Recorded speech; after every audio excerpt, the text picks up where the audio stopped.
Okay, 5th time lucky. Let's see if this one works. Flipping hell. Yeah, let's just do this. I don't think I'm going to schedule lives anymore. I think I'm just going to go live and let you guys find the thing. Because this whole situation that we've got going on right now... Can you pass the laptop one second, please? This whole situation that we've got going on right now is not okay. No one's here. No one knows what's going on. I don't know what's going on. This isn't high enough. I can just see the top of my flipping forehead. Okay. Cool.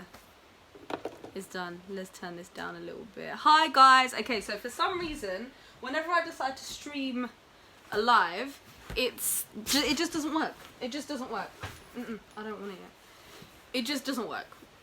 It doesn't want to work. So I'm not going to schedule them anymore. I'm just going to like announce that I'm going live and then just go live. So let's just wait for a few more people to come and then we will get this started. So today I'm going to be talking about water and hydration and dehydration, all of that good stuff. So if any of you guys have questions, like as per usual, just ask them like as we go. And I'll like try and keep an eye out on all of this stuff. I'm just going to play around with these thingies for a second. Wait, turn the light down a bit. Yeah, there are some mad filters. No matter how many times I see this one, I always get surprised by it. Okay, let's stick with pop because it looks kind of like how I look. Okay, so dehydration. So let me just break it down into what we're going to be talking about. So the first point is the implications and consequences of dehydration. So I'm going to break that down into a few more points. And then we're going to talk about acidosis. And then we're going to talk about alkalizing the body. So it's 3 points for today's live. So let's get into it. So the first thing is the implications and the consequences of dehydration. Now the first thing that you will feel when you're dehydrated, or probably the most common thing that people know, is that when you're dehydrated you feel thirsty. And this is actually a really good indication of dehydration. When you feel thirsty, you know that your body is dehydrated, it doesn't have enough water, so you should act accordingly by drinking water.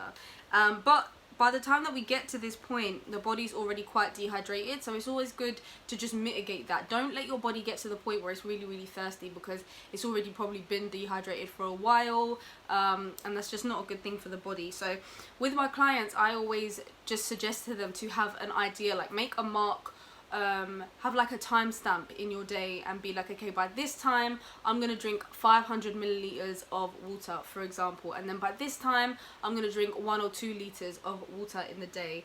Another good thing that I do is I just carry around like a 1.5 liter bottle of water everywhere that I go, and I just make sure that like in a day I always drink at least 1 of these. So I always get enough water. 1.5 liters is good for me. 2 liters is too much. Like I just end up going to the toilet too much, and it's just inconvenient and a little bit long. So I just stick to 1.5 liters. It's different for everyone though, so test it out. 1.5 liters is good for my skin. It's good for my body. Like I just feel good when I drink that much.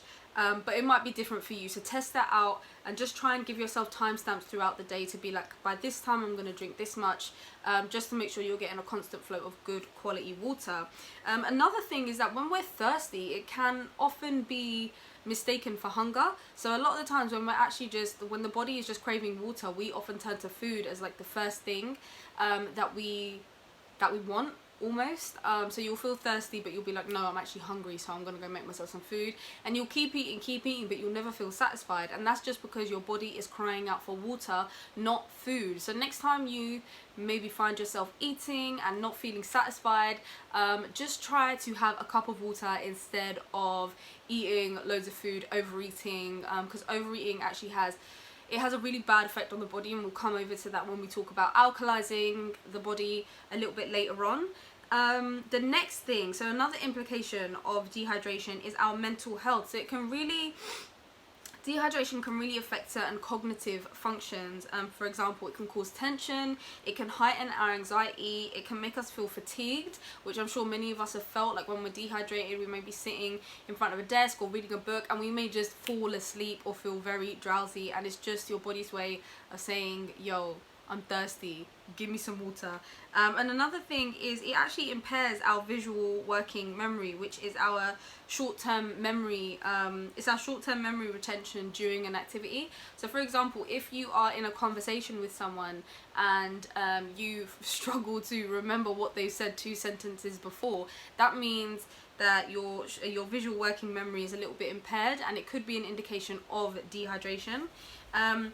The next thing, okay, this is one of my favorites. Skin, dry skin and wrinkles really comes from being dehydrated and not drinking enough good quality water. Like chronic dehydration really leads to bad skin, along with other habits like not eating properly for a really long time, smoking, drinking, other things. But dehydration plays a big role in that. So if you don't want to get wrinkles, if you don't want to have crusty skin, make sure you're drinking enough water. Another thing people often confuse this for is they'll just have like loads of, sorry, have I missed any comments? I don't think I have, no.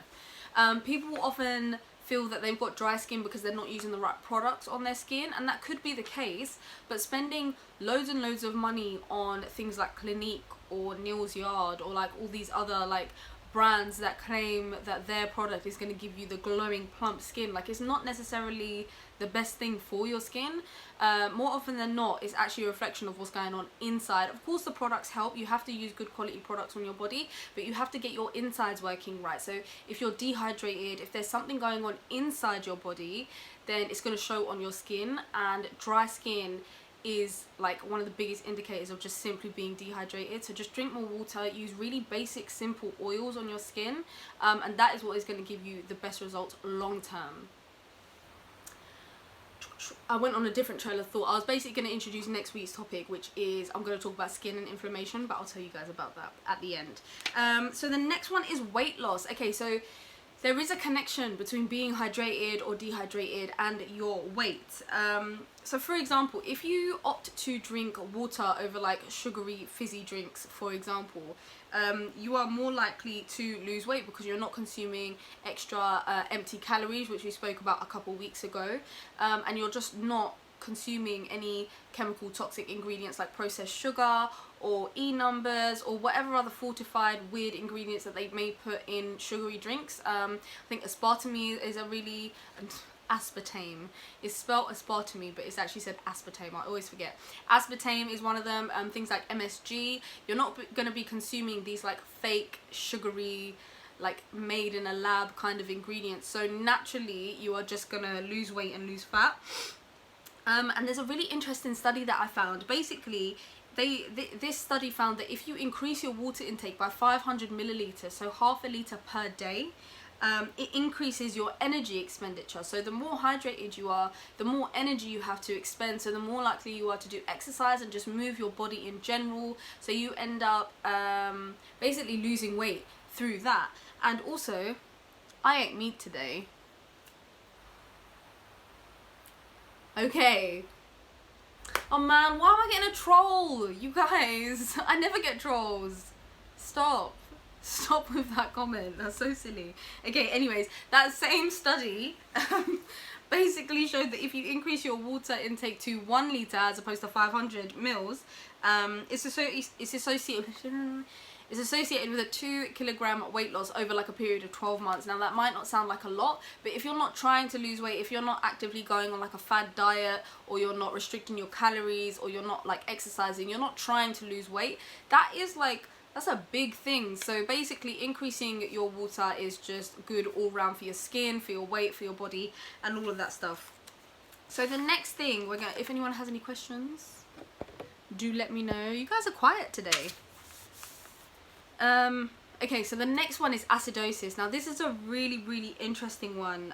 If we leave the body dehydrated for too long, the body, our internal environment basically becomes acidic, and this is what acidosis is. It's just an excessively acidic condition of our body fluid, of our tissue, of our inter and extracellular fluid, which is just the fluid that is in and around our cells. So it just means that we're harboring a lot of acidity in our body. So a pH 7 is basically neutral. pH, I think it's like 7.4 and above, or maybe 7.3. Sorry, I don't remember the exact figures, but 7.3 or 7.4 and above is alkaline, and anything below pH 7 is acidic. So if we have an acidic internal environment, it means that our body, our internal environment, is at a pH of lower than 7. So what does this actually mean for the body? It means that mucus and disease is going to be thriving. Like, it really thrives in an acidic environment. Things like skin issues, like eczema, like psoriasis, like rosacea, what else? Even like things like heart disease, like arthritis, like inflammatory bowel disease. These are all things that thrive in a mucus environment and in an acidic environment especially. So if we want to start getting rid of these kind of diseases, we want to start detoxing. And what does detoxing involve? So if an acidic environment causes disease, we want to go to the other side and create an alkaline environment so that this disease cannot thrive whatsoever. So alkalizing the body. Now the things we need to remove a lot, down with mucus. We need to remove a lot of things to alkalize the body, and we can also add some things in to alkalize the body and speed up the detox process. So the things that we need to remove is things like processed food. So what is a processed food? It can be things like chocolate. It's mainly things that are packaged. So chocolates like crisps or potato chips for all my Americans watching. It's things like frozen food. Just basically anything that's not home cooked is generally a processed food. Now this isn't to say that every single packaged food is bad. That's not the case at all. We need to start checking our ingredients. But as like a basic rule, just like see it as most packaged food is probably processed and probably contains ingredients that you don't need to be putting into your body, and that is going to make your internal environment acidic, and that's not what you want. Also processed sugar, which is in most packaged food. So even if you pick up like a fizzy drink or a packet of crisps or like chocolate or anything, you'll probably notice that it's got sugar. This means it's got white sugar in it. You can find white sugar in like the most random stuff, even like in smoothies that you can buy from shops. So like store-bought smoothies, they'll often put in added sugar even though you don't need it, because fruit is absolutely loaded with the perfect kind of sugar for our body. Now if it says white sugar, it means that it's just basically stay away from white sugar. It has the same effect on the body as cocaine. It's very addictive, and it pokes holes into our gut lining. And that is what causes a lot of skin issues, because once we have issues in our gut, that is going to really resurface on our skin and various other parts of the body, because all disease actually starts in the gut and the intestines. So if we have an issue there, it's going to be like a ricochet effect on the rest of the body. So definitely stay away from that. Also coffee is a really acidic forming food. Deep fried food, if you're having that on a regular basis. Fizzy drinks or soda. Overeating in general. So overeating, as I said before, like, it's just not good. It's not good for you, and it actually causes an acidic environment because the body isn't able to keep up with the amount that you're eating. Always just be mindful and always just take your meals slow, which is so difficult to do because everyone lives such fast-paced lifestyles. But I always encourage my clients to just take a breather as they're eating. Just really take time to actually eat your food, to appreciate the food that's on your plate, and to eat it and enjoy it, and to recognize when you're getting full up so that you're not constantly overeating and just waiting for the meal to be finished so that you can go and grab more. Take your time. If you're still hungry by the end of your first plate, take like 5-10 minutes, let the body kind of adjust. If you're still hungry, then of course eat more. This isn't about starving yourself. But most of the time you'll probably feel that you're not actually hungry. We're just eating way too quickly, and that leads to overeating, and we just don't need to. In general, right now we eat a lot more than we should be eating. And yeah, that causes an acidic environment. So try and stop that. Try and be a bit more mindful of your eating habits. Taking a break from eating to see what my body's saying. Yeah, like, that's such a good thing. Like, just taking a little break and just being like, okay, what do I actually want?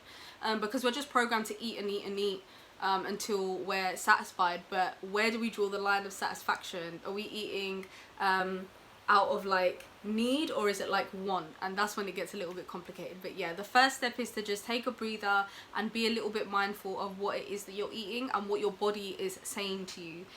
The next thing is alcohol, very acid forming. Cigarettes, a bad sleep pattern as well. So bad sleep pattern, stress and negativity, those are the last 3 points of things to remove to start alkalizing the body. Now these 3 things, they're not necessarily food, but they are nutrition in a sense, because they are things that fill us up. They're things that satisfy us. So in last week's live we spoke about primary foods. Excuse me. And primary foods are things that, will you save this? Yes, I'll definitely save this. It will be on my channel as soon as it's done. I'm going to upload it so you can watch it back. So yeah, bad sleep pattern, stress and negativity, they're examples of primary foods, and this again is something that I always go through with my clients when we're talking about emotional eating. So primary foods are basically the foods that nourish us, but they're the foods that aren't on our plate essentially. So it's the things that make us happy, it's the things that fill us up with happiness and joy, and if one of them is out of balance, it really affects our eating habits and it really affects our bodily functions and stuff. So an example of primary foods is your career. If you're not in a good place in your career or your studies, you're not going to be feeling too great. That might affect your sleeping pattern, it might affect your food choices, it might affect your stress levels and your anxiety and negativity, and all of this stuff again has a ricochet effect on our health, and it can cause an acidic internal environment. So really, if you want to know more about emotional eating and the primary foods, check out last week's live. It's a really interesting one, and I gave some tools about like how to how I kind of show my clients to use those tools. So like how to navigate your primary foods and how to recognize your triggers as well, which is really important. Once you know your triggers, it can't really affect you because you know that that thing is happening, so then you have a choice to either deal with it or just ignore it and keep doing what you want. But you know, that's not the best thing. You don't want an unhealthy lifestyle to be your choice. So yeah, just recognizing your triggers is really important. So those are the things to remove. It's quite a long list, but if you kind of look at it from like far back, it kind of makes sense. Just eating more home cooked food is the main goal basically. That's literally it. Buy fresh ingredients and cook more food, and it doesn't need to be complicated. It's actually very simple to do, and I've got loads of recipes on this channel as well in the recipes playlist, so check that out. They're all really simple, and it can make such a huge difference to your health. A lot of my clients say, you know, they have this idea that their diet is in a really good place, and they say things to me like, you know, I don't eat much chocolate or I don't eat much crisps or fizzy drinks, but when I get them to write it down, they realize like over a 2-week period how much they actually consume, because you might have 1 chocolate a day or 1 packet of crisps a day, but if you add that up in 2 weeks, that's 14 chocolates, that's 14 packets of crisps every day. And there's this thing called the bioaccumulation effect, and this is when things like build up in your body, and that is really what happens when we eat. Like, just because you're eating 1 bad thing a day, like that's a lot when you take it into account. So eventually the body has like a really high tolerance for this kind of stuff, so it's not going to affect you straight away, but eventually it will always catch up with you. So prevention is key. Basically, removing these foods is preventing your body from even having to deal with an acidic environment, even having to deal with the first stages of manifesting disease. Stop it in its tracks. Don't even let it get to that point, and just remove all of these acidic forming things from your diet and from your lifestyle. Now, the things that you can include to help encourage this detoxification and help encourage to alkalize the body is key lime juice. Okay, so like the green limes, basically like lemon but the green version. This is really weird. Like, I thought this would have been really like khatta and really sour, but it's actually not. It's really, it's almost like orange juice. I know that sounds a bit weird, but key lime juice kind of tastes like orange juice, and literally all you do is you buy key limes, you buy the green limes, you just squeeze them, take the pips out and drink it. And if you have like 1 cup of that a day, you'll really speed up the detoxification and the alkalization process of your body. So key lime juice is the first one. The second one is burdock tea. So this is it's basically a herb. It almost looks like a bark, and it's really high in iron, so that basically encourages blood flow around the body, and this speeds up the detoxification process. Another thing that it does, so basically, I don't know if you guys know, but the liver, one of the liver's main properties is clearing out toxins from the blood, and burdock really helps that function in the liver. So it really speeds up blood detoxification, and it really just basically supports the liver function in that way.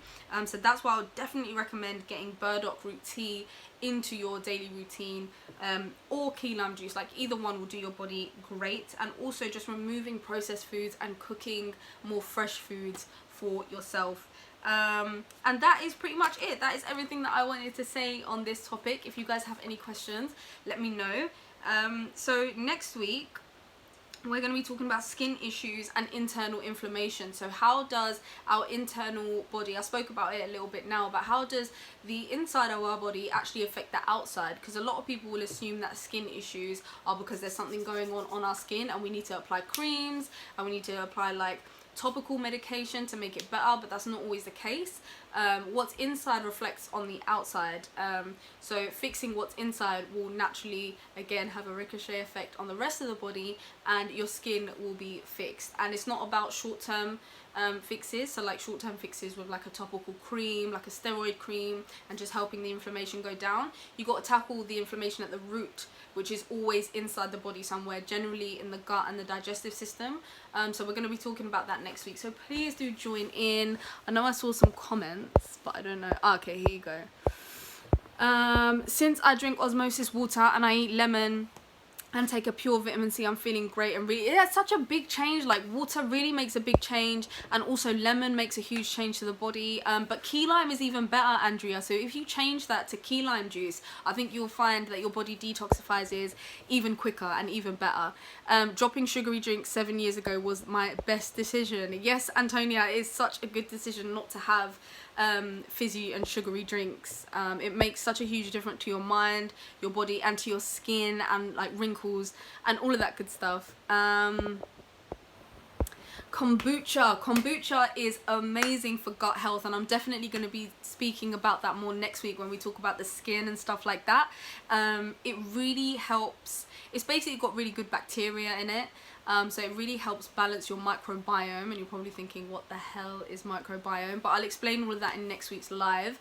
If no one else has any more questions, I guess we will end it there. Sorry for the confusion. I'm not going to schedule lives anymore because they just don't work. The link never works, and I just got frustrated. I was so angry before I came on. And I don't want to get frustrated with this, so I'm just gonna go live every Thursday at 8 p.m. GMT. Is this a good time for you guys? Let me know like in the comments below once I upload this if it's a good time, or if you want me to go on at a different time. I'll do a little poll in the community tab as well, so check that out and just let me know. It's always good to like improve this kind of stuff and make it easier for you guys. What else? This Sunday again, no video because I don't want to stress myself out making YouTube videos like that every Sunday, because I am writing the book, which I think I've told you guys about in the past couple of lives. I'm making a book basically called Plant-Based for Beginners, and it's going to include meal plans, it's going to include shopping lists, like grocery food lists, and it's also going to include loads of recipes as well, to just keep you on track. And it's going to be out in January, so perfect. It's going to be out in time for a perfect detox basically. So anyone who wants to try a 100% whole foods plant-based diet, it's all about being dairy free, soy free, not gluten free because it's just like a starting thing for beginners, but it's just all about removing processed foods from your diet, creating more meals, and just eating home cooked food every day. With the meal plan, there's actually a level 1 and a level 2, so if you don't want to go all in with the plant-based diet, which can sometimes be a bit overwhelming, you can try out the level 1, which kind of eases you into it, and level 2 is like all in, switching all your meals and your snacks and everything to being 100% whole foods plant-based. So that will be out in January, and I'm really excited, and I'm working on it now, and it's looking great.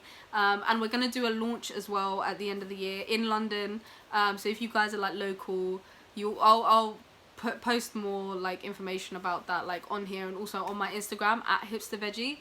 Just follow me there for like daily updates and stuff like that, and daily updates on the book and the progress of that, how you guys can buy it, how you can come down to the launch, all of that good stuff. Thanks for your time with us. Thank you guys for tuning in. Happy Thanksgiving to everyone who celebrates. No need to murder innocent beings to be thankful. Okay, Chelsea, I guess you're referring to like a vegan Thanksgiving. I don't know much about Thanksgiving, but I'm pretty sure it's based on like Christopher Columbus like terrorizing indigenous people, which is kind of messed up, but I ain't gonna get into that. Can't wait. I can't wait either. This was really fun. Okay, I am gonna go and this video will be uploaded literally right now. So thank you guys all so much for tuning in. I really appreciate it, and I'll see you next week at the exact same time for skin and inflammation. That's going to be the topic next week, and if you have any suggestions for future topics for these little live sessions, let me know. I love doing them with you guys. I love, you know, connecting with you guys in this way. It's so much fun, and I really appreciate every single one of you for tuning in. It makes my heart all warm and fuzzy. Okay, enjoy the rest of your day, and I will see you guys next week. Bye.